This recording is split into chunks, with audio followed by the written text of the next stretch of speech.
ನಮಸ್ಕಾರ. ಸಂಸ್ಕೃತದ ಉದ್ಘೋಷ ವಾಕ್ಯವೊಂದು ಹೀಗಿದೆ. ವೇದಾಂತದಲ್ಲಿ ತೇನ ವಿನಾ ತೃಣಮಪಿ ನ ಚಲತಿ ಅನ್ನುವಂಥ ಒಂದು ವಾಕ್ಯ ಬರುತ್ತೆ. ಈ ವಾಕ್ಯದ ಪದವಿಭಾಗ ತೇನ ವಿನಾ ತೃಣಂ ಅಪಿ ನ ಚಲತಿ ಅನ್ನುವಂಥದ್ದು. ಈ ವಾಕ್ಯದ ಅರ್ಥ ಏನು ಅಂತ ಹೇಳಿದ್ರೆ, ತೇನ ಅಂತ ಹೇಳಿದ್ರೆ ಅವನ ವಿನ, ಅವನು ಅಂತ ಹೇಳಿದ್ರೆ ಪರಮಾತ್ಮನ ವಿನ, ತೃಣಮಪಿ ನ ಚಲತಿ ಅಂತ ಹೇಳಿದ್ರೆ ಒಂದು ಹುಲ್ಲು ಕಡ್ಡಿಯೂ ಕೂಡ ಅಲುಗಾಡೋದಿಲ್ಲ.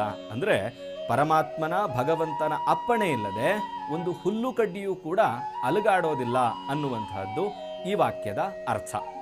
ನಾವು ನೀವೆಲ್ಲರೂ ಕೂಡ ಯಾವುದೇ ಕೆಲಸದ ನಿಮಿತ್ತ ಮಾತ್ರ ಆಗಿರ್ತೀವಿ.